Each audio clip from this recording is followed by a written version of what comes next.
सर्वे मित्राणि शुभ संध्या। आज से हम रचनानुवाद कौमुदी अनुवाद चंद्रिका का अध्ययन कर रहे हैं, जिसमें कुछ सामान्य संस्कृत व्याकरण से संबंधित हम ज्ञान की चर्चा करेंगे। सर्वप्रथम हम संस्कृत में देखते हैं कि पाणिनि द्वारा लिखे गए 14 सूत्रों की चर्चा की जाती है और उनका एक प्रथम श्लोक है जिसका भी हम उच्चारण करेंगे। वह है नत्वा सरस्वतीं देवीं शुद्धां गुण्यां करोम्यहं पाणिनीय प्रवेशायो लघु सिद्धांत कौमुदीं। सभी संस्कृत अनुरागी इस बात का अर्थ तो जानते ही होंगे कि नत्वा सरस्वतीं देवीं, इस श्लोक का अर्थ सभी जानते हैं, तो इसकी चर्चा हम ना करते हुए 14 सूत्रों को देखेंगे। वह क्या है?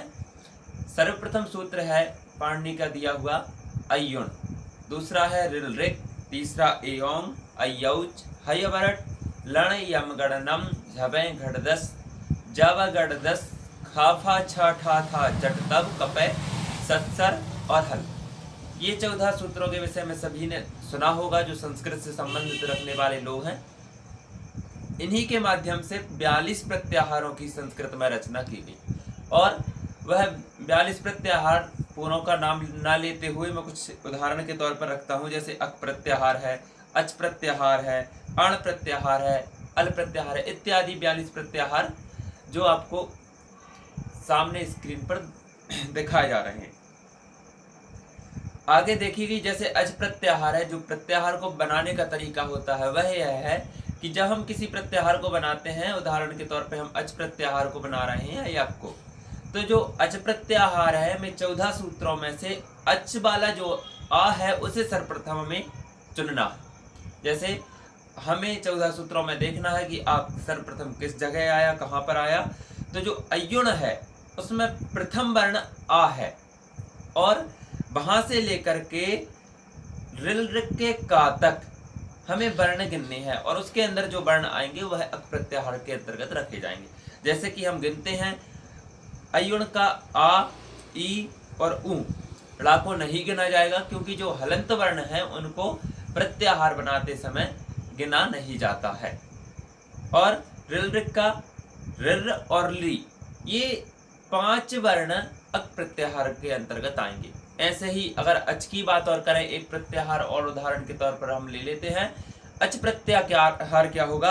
तो जैसे अच है, पहला होगा आ, दूसरा होगा ई, ऊ, ड़ा को हम छोड़ देंगे जैसा मैंने अभी बताया कि जो हलंत वर्ण है उन्हें नहीं गिने जाते हैं।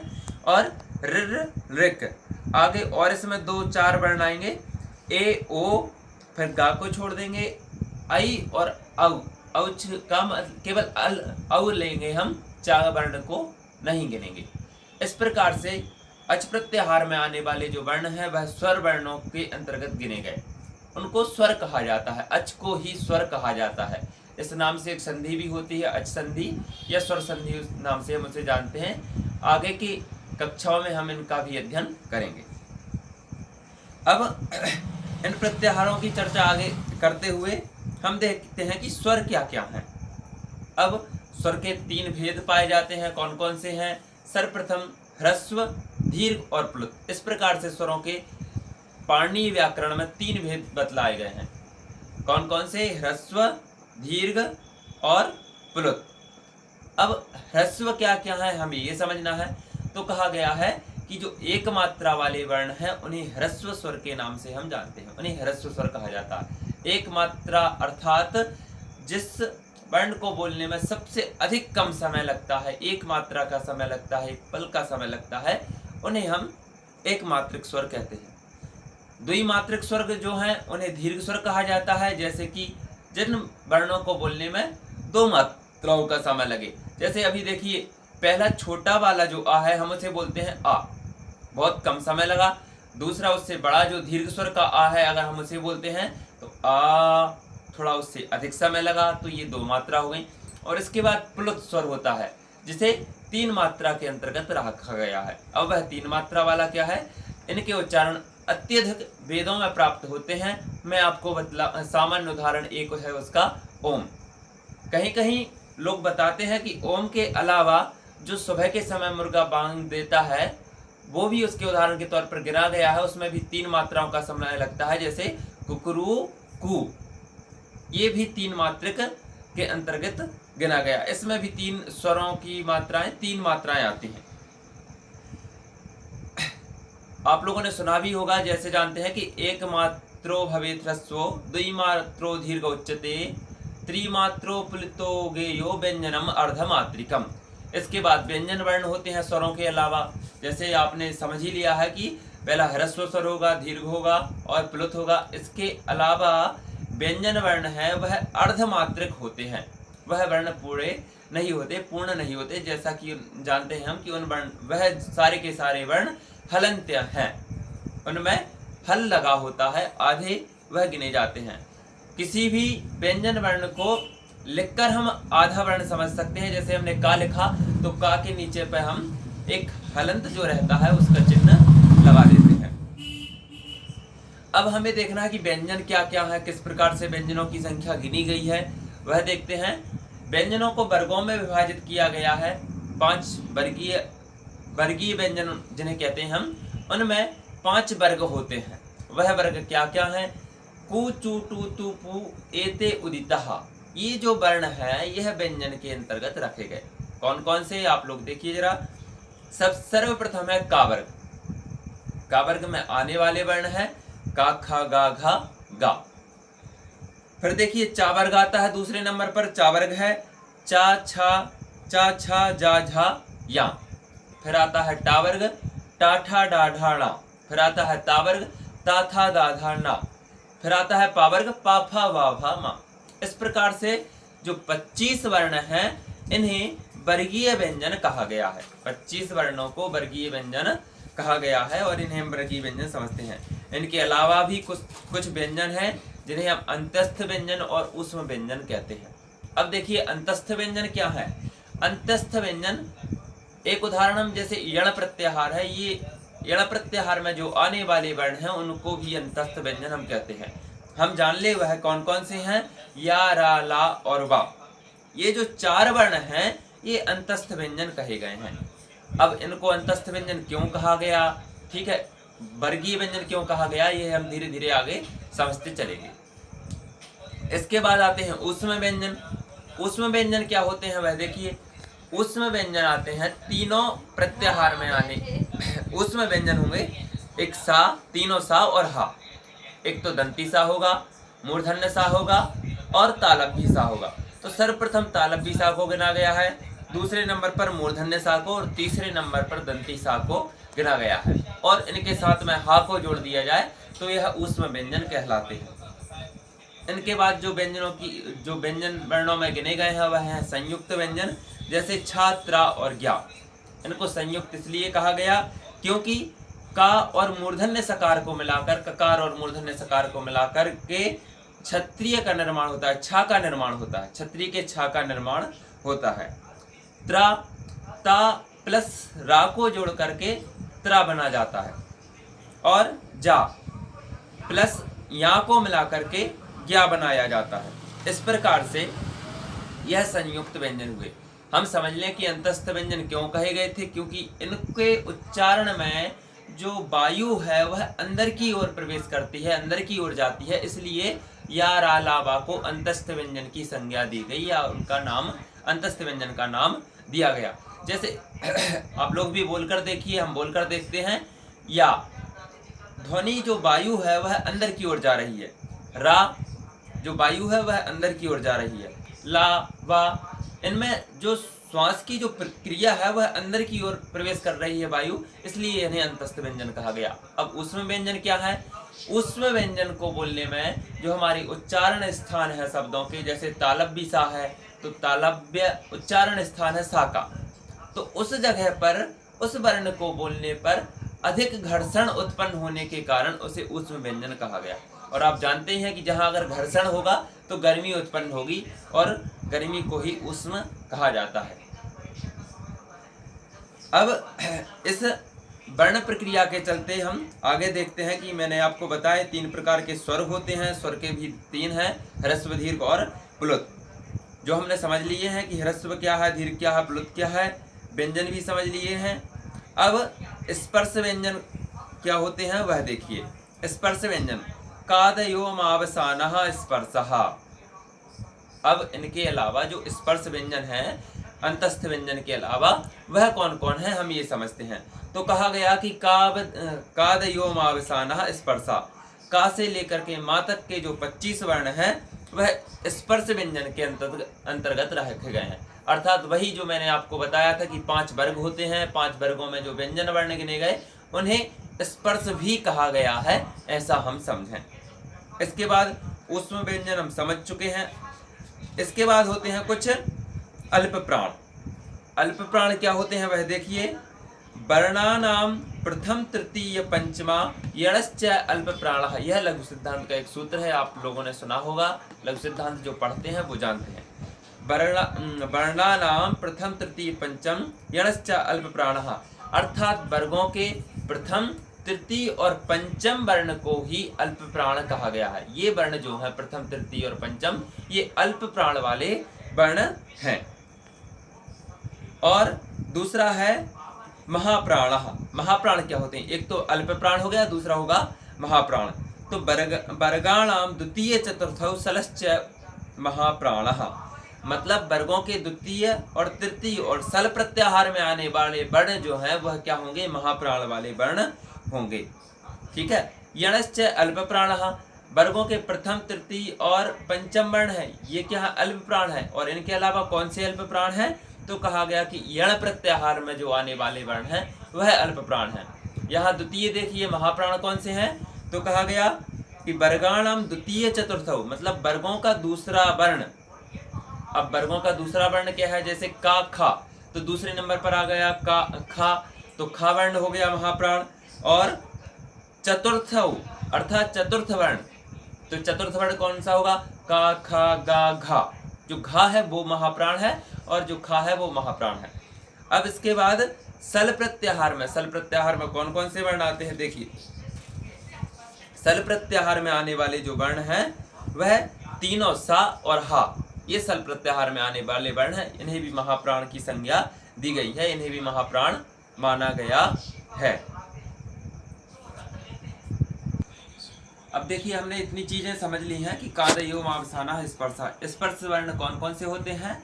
तो का से लेकर के मा तक के जो वर्ण है वह स्पर्श वर्ण होंगे। ऊष्म वर्ण सल प्रत्याहार में आने वाले ऊष्म वर्ण है, अल्प प्राण, महाप्राण। अब इनके अलावा जो उच्चारण स्थान है वर्णों के वह हम समझते हैं। उच्चारण स्थान और प्रयत्न। उच्चारण स्थान किन वर्णों का, प्रत्येक वर्ण का अपना एक उच्चारण स्थान होता है और उनको उच्चारण करने की क्रिया होती है, उसे हम प्रयत्न कहेंगे। तो वह हम समझते हैं। सबसे पहले देखिए आप कि उच्चारण स्थान के विषय में वर्णों में बताया गया कि अकुह विसर्जनीयानाम कंठा। आप लोग हो सकता है जानते हो कि अकुह विसर्जनीयानाम कंठा अर्थात आवर्ण, कावर्ग और हकार। आवर्ण छोटा वाला आ और कावर्ग, कावर्ग में आने वाले वर्ण का ख गा घ गा और हा, यह जो है तथा विसर्ग के साथ इनका स्थान कंठ है। देखिए फिर से, अकुह विसर्जनीयानाम कंठा, आवर्ण का ख गा घ गा हा और विसर्ग जो है इनका उच्चारण स्थान कंठ है। अब क्यों कंठ है? क्योंकि हम देखते हैं कि जो का है उसे बोलने में कंठ पर अधिक प्रेशर पड़ने के कारण इसे कंठ वर्ण का इसका उच्चारण स्थान कंठ रखा गया। जैसे आ जो ध्वनि निकल रही है वह सीधे कंठ से निकल रही है और कोई अंग उस पे स्पर्श नहीं कर रहा है, इसलिए उसे क्या कहा गया? कंठ कहा गया। और कहा, जैसे जो आहा है, जो विसर्ग है, उसका भी स्थान कंठ है, हा का भी स्थान कंठ है। आप लोग बोल के देखेंगे तो शायद समझ पाएंगे। दूसरा हम देखते हैं वर्ण प्रक्रिया के अंतर्गत कि जो इचु यसानाम तालु, जो तालु स्थान है उसमें बताया गया कि इचु यसानाम तालु अर्थात इकार जो है वह और इचु चावर्ग। इचु से हमने दो वर्ण ले लिए, एक तो ई और दूसरा चावर्ग। इचु यसानाम, अब क्या कहा गया कि यकार सकार का उच्चारण स्थान तालु है। यसा नाम यकार का और सकार का उच्चारण जो स्थान है वह क्या है? तालु है, इसलिए कहा गया कि इचु यसा नाम तालु। समझ पाए होंगे। इसके बाद आता है स्थान का अंग जो है वह मूर्धा है। देखिए मूर्धांग कहा होता है कि जो तालु का अंग है उससे थोड़े से ऊपर मूर्धा होगा। तालु का जो अंग है उससे थोड़े ऊपर, तालु बिल्कुल दांतों के ऊपर वाला भाग तालु कहलाया, और उससे जो और ऊपर वाला भाग है वह मुख के अंदर मूर्धा कहा जाता है। अब मूर्धा वाले जो वर्ण है वह कौन कौन से हैं? ऋतु रसाणाम मूर्धा, ऋ टावर्ग टाठा डाढ़ा, और सकार षटकोण वाला सा। षटकोण जैसे आप कहेंगे षटकोण, तो षटकोण में हमें स्पष्ट होता है कि जिह्वा जिस भाग को टच कर रही है उसे मूर्धा कहते हैं। और जो टा ठा डा ढा ड़ा इन वर्णों को बोलने में भी, उच्चारण करने में वही स्थान पर जिह्वा टच करेगी जिस स्थान को षटकोण बोलने में जिह्वा टच कर रही है, इसलिए इसको मूर्धा वर्ण इन वर्णों को कहा गया। ऋटू रसाणाम मूर्धा, ऋ बोलेंगे तब भी मूर्धा पर स्थान पहुंचेगा। ऋटू रसाणाम मूर्धा, तो ये मूर्धा वर्ण हो गए। टावर्ग ऋ और रा और सा। अब देखिए ऋतु लसानाम दंता, इसके बाद आया दंत स्थान किन वर्णों का होता है वो बताया गया। तो दंत होता है ऋतु लसानाम दंता। ऋतु रसानाम दंता से हम समझेंगे कि ली, ला में जो ऋ लगी होती है वो वाला ली, और ता वर्ग ऋतु, ता वर्ग में आने वाले वर्ण कौन कौन से होंगे? ताथा दाधा ना, और सकार, जो सकार है कौन सा सकार? सरोते वाला, सड़क वाला जो सकार है उसका स्थान क्या होगा? दंत होगा, उसका स्थान दंत होगा, इसलिए कहा गया ऋतु लसानाम दंत है। यह पाणिनि व्याकरण में समझाया गया है। अब इसके बाद आता है यमगणना नाम नासिका च। या वर्ण मा और गा और ना और ना, इनका उच्चारण स्थान नाक से किया जाता है। नासिका की ध्वनि इसमें मिश्रित होती है, इसलिए इनको कहा गया कि इनका स्थान नासिका है। और सरल भाषा में आप समझें तो यमगणना नाम नासिका च, अर्थात वर्गों के सारे पंचम वर्णों का स्थान जो है वह नासिका है। इसके बाद आया ए दयितो कंठ तालु। ए दयितो कंठ तालु मतलब ए और आई का जो स्थान है वह कंठ और तालु है, मतलब दो स्थान है इनके। कुछ वर्णों के स्थान दो होते हैं, कुछ वर्णों के स्थान एक ही है। जैसे का, इसका स्थान कंठ है तो केवल कंठ है, लेकिन ए दयितो कंठ तालु, एड़ी का ए और आई जो वर्ण है उनके स्थान क्या है? कंठ और तालु हैं। इन्हें बोलने में जीवा जो है वह दो स्थानों को स्पर्श करती है। ए कंठ से भी हो रहा है और तालु से भी हल्का सा स्पर्श जिह्वा का हो रहा है, इसलिए कहा गया कि इसका स्थान कंठ है। और आई को देखिए, आई बोलेंगे तो कंठ पर भी प्रेशर पड़ता है और दांतों के थोड़े से ऊपर वाले भाग पर जिह्वा स्पर्श करती है, इसलिए इसे कंठ तालु स्थान दिया गया। इसके बाद आता है ओदौतो कंठोष्ठम। ओदौतो कंठोष्ठम मतलब जो ओ और औ है उनका स्थान कंठ और ओष्ठ है। अभी हमने समझा कि ए और ऐ का स्थान कंठ तालु है, तो उसी की अपेक्षा ये जो ओ और औ है उनका स्थान कंठ और तालु है। अब इसके बाद है वकारस्य दंतोष्ठम। वकारस्य दंतोष्ठम जो वा वजन का है, जो वा वजन का है उसका स्थान क्या होगा? दंत होगा। जैसे हम बोल कर देखते हैं वा वा, जिह्वा दांतों की ओर दौड़ती है और सारा मुख खुला का खुला रह जाता है वा। तो इनका इसका स्थान वकार का जो स्थान है वह क्या है? दंतोष्ठम। वकारस्य दंतोष्ठम। जिह्वा मूली यस्य जिह्वा मूलम। कुछ वर्ण जिह्वा मूली होते हैं और कुछ वर्ण होते हैं उपदमानीय। इन वर्णों को हम कैसे समझें? तो जिह्वा मूली यस्य जिह्वा मूलम। जिह्वा मूली क्या है? अब आप देखिए, का के पूर्व में और खा के पूर्व में अर्ध विसर्ग अगर बना हो तो आप उनको जिह्वा मूली जानिए। और का खा इति कखाभ्याम ऐसा इन्हें समझा जाता है। का के और खा के पूर्व में अगर अर्ध विसर्ग बना है तो आप उन्हें जिह्वा मूली जानिए। दूसरा उपदमानी जो है उन्हें पाफा इति पफाभ्याम, पा और फा के पूर्व में अगर अर्ध विसर्ग बना हो तो उन्हें आप उपधमानीय समझें। इसके बाद आते हैं प्रयत्न पर। हम ये वर्णों के उच्चारण स्थान हो गए। सामने आपको एक चार्ट भी शो होगा जिस पर आप देख लें कि किस वर्ण का क्या स्थान है। अब प्रयत्न क्या होते हैं ये हम ठीक से समझें। सबसे पहले इस क्रिया को हमको समझना चाहिए कि प्रयत्न क्या है, प्रयत्न आखिर है क्या।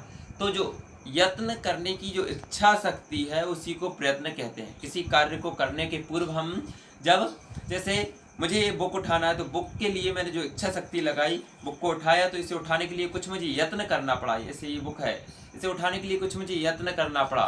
तो जो क्रिया, यत्न करने की जो क्रिया है वही प्रयत्न है। अब देखिए यह दो प्रकार के होते हैं प्रयत्न, आभ्यंतर और बाह्य।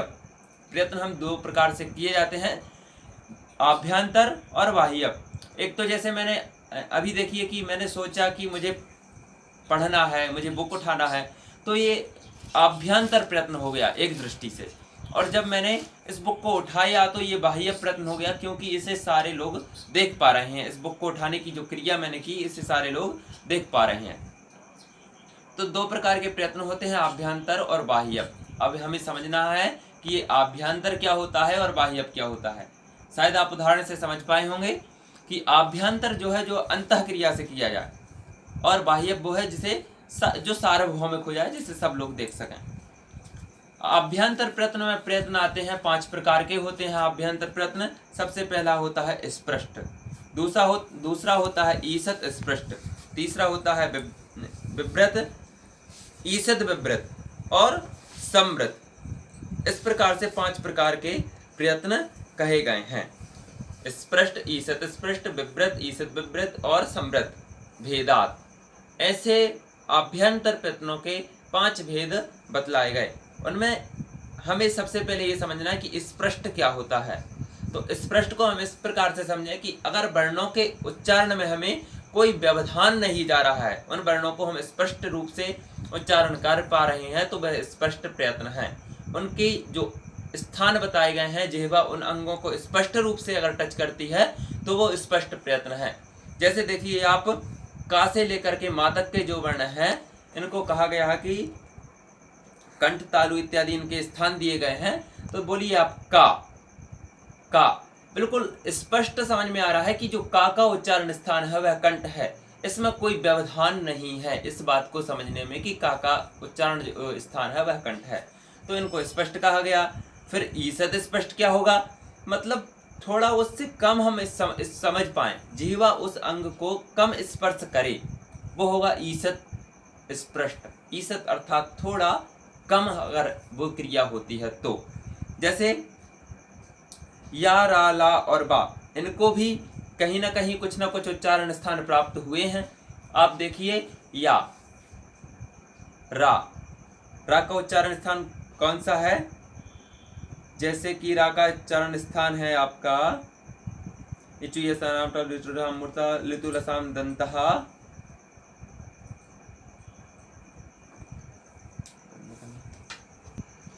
अब देखिए जो रा का उच्चारण स्थान है वह क्या है, मूर्धा है, रा, ठीक है। तो इसे बोलने में जो जिह्वा है उस भाग को बहुत स्पष्ट तरीके से, बहुत ठोस तरीके से नहीं स्पर्श कर रही, इसलिए इसे कहा गया कि या, रा, लावा जो है ईषत स्पष्ट वर्ण है। इसमें जिह्वा इनके स्थानों को बहुत स्पष्ट रूप से स्पर्श नहीं करती है। अब इसके बाद आया विव्रत और ईषद विव्रत। अब विव्रत क्या है देखिए, विव्रतम स्वराणाम, जो विव्रत हैं वह सारे के सारे स्वर्ण वर्ण हैं, स्वर वर्ण जो है उन्हें विव्रत कहा गया है। ईषद विव्रत ऊष्माणाम, जो ऊष्म वर्ण है वह क्या है, ईषद विव्रत हैं। ऊष्म वर्ण कौन कौन से हैं, तीनों सा और हकार जो है वह ऊष्म वर्णों के अंतर्गत रखे गए। तो संभावित है कि आप ये बात समझ गए होंगे कि ईषद स्पष्ट क्या है, स्पष्ट क्या है, विव्रत क्या है और ईषद विव्रत क्या है। अब आया संवृत। संवृत प्रयत्न होता है बाह्य स्वरों का विव्रत प्रयत्न ह्रस्व आकार का प्रयोग अवस्था में विव्रत और साधानिक अवस्था में संवृत होता है। अर्थात देखिए ह्रस्व आकार का प्रयोग अवस्था जो होती है, जो ह्रस्व आकार होता है वह क्या होता है, विव्रत होता है। और सावधानिक अवस्था में यह क्या होता है, संवृत प्रयत्न कहलाता है। ये 5 प्रकार के प्रयत्न हुए। अब इसके बाद 11 बाह्य प्रयत्न होते हैं। अभी हमने आभ्यंतर प्रयत्न समझे, 11 बाह्य प्रयत्न हम अगली कक्षाओं में समझेंगे। धन्यवाद।